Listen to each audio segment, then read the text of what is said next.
Okay, let's go. Hello and welcome back to another episode of Darling Things. Today I'm here with Nkosi. Hi guys, my name is Nkosi and I'm here today. Today we are talking about modeling, running, his personal journey, how he created a unique selling point, and how he uses social media to advance his career. Nkosi and I first met at one of Marina Gekla's community brunches. I guess many of you also know her. And we're gonna start really easy with a little game of favorites. What is your favorite running route? My favorite running route is Cape Town. I will run the whole city. Depending on how I feel, I can run left, I can run right. My favorite running route is the whole Cape Town. I love that. Since you're really a long distance runner, you really do be running the whole city, especially with the upcoming Two Ocean Marathon. What is your favorite food? Oh wow, I'm one of those people who just eat whatever they're given. But something I do like, anything my mom makes is my favorite. Firstly, I have to put it out there. Oh my word, my mom makes the best food ever. What do I choose? I don't want to make any of the other dishes jealous. I'll play it safe. I'll talk about dishes that I make, not the ones that my mom makes. So there's something called madesu. It's a Congolese dish. So I like the pondu that's mixed. It's the madesu mixed with something called pondu. That's my favorite dish, pondu and madesu. Oh, okay, that's nice. And what's your favorite part of the city? Observatory. This is home. This is my home. Everything is here. We have an amazing community. We have thrift shops. We have interesting characters. You can find anything in Obs, from a beautiful 5-star place to a random backyard. Yeah, Ops is really nice. I like it too. We are actually in Observatory right now in Chicha Cacao. Coco Chachi. Coco Chachi Cafe. So I hope the sound is alright and you don't pick up too many of the background noises. So let's get right into it. How did you get into modeling? I thought it was, okay, cool. How did I get into modeling? When I was like 12 years old, I remember watching TV. I would see guys who look like me. I'm like, man, I can be like this maybe one day. And then I started, there's this meme of a guy chewing Vaseline. And everybody said he looks like me. For some reason. And then passion, I just started building up. The older I got, when I was 16, I just decided that, guys, modeling is my dream. I want to become a model. I spoke to my sister. She helped me find a place. I took a taxi. I went to Tiger Valley to this lady called, her name was, I forgot the name. I think it was Lindy Brits, if I'm not wrong. And she gave me a photography test shoot, and she asked me, why do I need it for? I told her I'm trying to apply to an agency. And she told me she's part of an agency. And then she gave me a contract, and that's how it started. Amazing. So you really been long in the game for like what, 9 years? 9 years. Said? 9 years. That's a long time. Do you have like any favorite experience or like a favorite shoot or job you've done so far? Favorite job, I shot with 2 jobs. I shot with my best friends. The first one with Clay, we did Mr. Price together, so that's already my favorite because I was with my boy on set. Second one is with Drew Baby. We shot together, a campaign together. Those are just the stuff I linked to my friends. The personal ones for me that felt amazing, it has to be favorite shoot. It has to be Uber Eats, Uber One, because that's the first time I made my television debut as a lead role. I felt so amazing when I got there. I was going through so many. That's the one with the boxing ring? Yeah, that's a really cool one too. Yeah. That's my favorite one, and yeah. Love that. So I guess the 9 years has brought you many amazing experiences, but probably also like lots of challenges. Like, what obstacles and challenges have you conquered in these 9 years? Honestly, a lot, guys. I don't even know where to start. So I started in 2016, and I was facing adversity at the time. I had to walk away from modeling in 2017 because of personal problems that I was going through. I walked away. And I always wanted to model, but it seemed like a forbidden passion. I had things that are hindering me that I haven't opened up about yet. And then I started working in 2019. I became a cashier at Spa in Sea Point. Everybody would tell me, you look like a model, you should model. But they didn't know that I wanted to model, but deep down I was like, I was going through my own challenges, so I couldn't admit it to anybody. I would just say, oh no, I love working as a cashier. But deep down it was, guys, it was tough. I would see models coming in all the time. I saw photographers, agency directors, and from there I started a YouTube channel called Untold Stories in 2020. I got scouted at the in Sea Point Pavilion. Just there, a guy was like, do you want to model? And I was like, yes. And it felt like it took away all my problems with that one thing he asked Oh, me. wonderful. Do you have like any specific thing you usually do if you face a challenge? Like anything you do to overcome them that helps you to go through the challenge and master it? I'll go for a run. I go for a run. I have a lot of positive self-talk. I pray a lot. I always pray. That's one thing I've made very strong in my life. That keeps me going because it reminds me that I'm only a human being, and the reason that I'm scared and I feel like this is because I'm a human. There's things out there that I don't know about, so I keep telling myself, Nkosi, you're not God, so you will figure it out, and that's how I get myself going. That's really nice.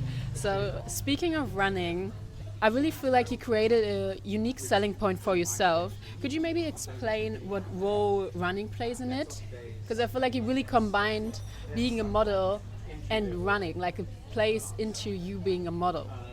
Yes.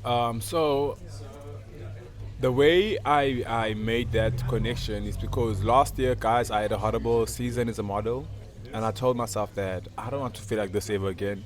I had a talent of running. I wasn't that good, but I believed that I can get better and I can get myself some running campaigns and not be broke. So I decided to marry the two. I started putting my modeling and running into one bucket, which had merged into this new thing that I saw, which is athlete model. And now I'm booking running campaigns, I'm booking sports campaigns using the influence from my running and the content. It just makes sense. Would you say, if you would have to name 3 things as your unique selling point, what is it? Like, what do you want to think people of if they hear the name Nkosi? Wow. Superhero? No. Amazing. When people think about Nkosi, 3 words. 3 words, right? Courageous, uplifting, faithful. These are all really nice words, and I would like to throw in joyful as well. Because like if you wear one thing all the time, it's like a smile on your face. Like you Oh, wow. always bring so much energy wherever you go, and it's really beautiful. So I also seen you really grew on your social media recently. So I want to ask you, like, how do you use your social media for your career, and what role does it play? How does it impact your modeling? That's a good question because I use it in so many ways. Firstly, I use it to market myself as a model because there's a lot of briefs that we don't see as models that I believe that I fit into. So I'm putting myself out there for the clients to see me, and it has been working. This whole year I find myself on set and the client says, I saw your video. And another way I use it is that I know that people are always looking for new content. People are scrolling. There's somebody right now sitting on a bed like a potato, scrolling on TikTok looking for something to watch. And I tell myself, why can't I be the thing that they want to watch? Like Kai Senat, like Speed, Mr. Beast. Why can't I be Mr. Beast? So that's how I use my modeling to get me jobs and also to have a positive impact on other people's lives. That's not really good. If you would have to start over today, what would your first step be? As a model or in general? Both. As a model, if I had to start over today, the first step would be obviously getting myself into my modeling agency. I would negotiate much better than I did because when I first started, I came in with a mindset of gratitude and humbleness, but at the end of the day, we forget that this is a business and our agencies make money regardless of what we do. So I would approach my contract a bit more differently. I would negotiate those things. I would ask them the serious questions from day one. What can they offer me? and I also let them know what I can offer them, because it's very important for your agency to offer you stuff. I see a lot of models who are signed to modeling agencies, and these models do not get any jobs. So that's one thing I would make sure in modeling wise. I would make sure that I have confidence. I would make sure that I fail quick as possible, because there's nothing wrong with failing. It makes me a better person. That's how I got here today. So as a model, fail sooner. Ask my agents the real questions, because no one is doing anybody a favor here, because we're all getting paid. And my personal life, I would say just believe in myself and be kind to myself, be nicer to myself. Sometimes it's not easy, but I should have grace, because I'm a human being and I can't expect myself to operate like a machine. Yeah. So probably it kind of like what you would tell yourself outside of modeling kind of feeds into what you would tell yourself regarding modeling, Yes, right? that's the same thing. This is almost a wrap, but since I know you also always are really eager to support many people and like everyone, I also want to give you the chance to like maybe speak on like one of the projects you're currently supporting, to like give them a shout out, and I can also link like the sites where you can support them in the info box. Yes, so I'm a part of a lot of stuff, but today I'll focus on this one that I'm working on actively at the moment. I'm working with a guy called Jumladi. I hope I said it right. He has a quarter business in observatory, and I'm trying to get him sales, because I know how tough it is to get support, and also being someone who's from a township, I understand his struggles. So I would love to help uplift him. So I'm making content for him, I'm talking about him, I'm shouting him out to everybody like right now, just trying to get him some sales, and hopefully he will help somebody else, and we can build a community of people who help each other, support each other's businesses. Yeah. That's really nice. Then my very last question is, what is your darling thing? Darling thing is like a question specific to this podcast. The rules for your darling thing is, it can't be of monetary value, it can't be about self-optimization, and it can't be job related. So an example would be a snack, a quote, an activity, a song, like something you truly do for joy and not for like money or anyone else. Volunteering, that's something that makes me really happy. Helping other people, uplifting them, it makes me really happy to do that. I will never ever have to get paid to help uplift another person. Yes. But if I can add a second darling thing, you know what I'll say? Running. Wonderful. Thank you so much, Nkosi, for talking with me today. It truly was a pleasure. No, thank you for having me. I appreciate this opportunity you gave me today.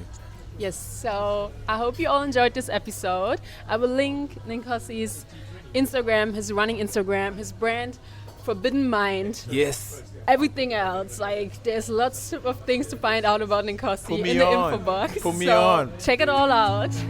And please tune in again next week. Bye. Bye-bye.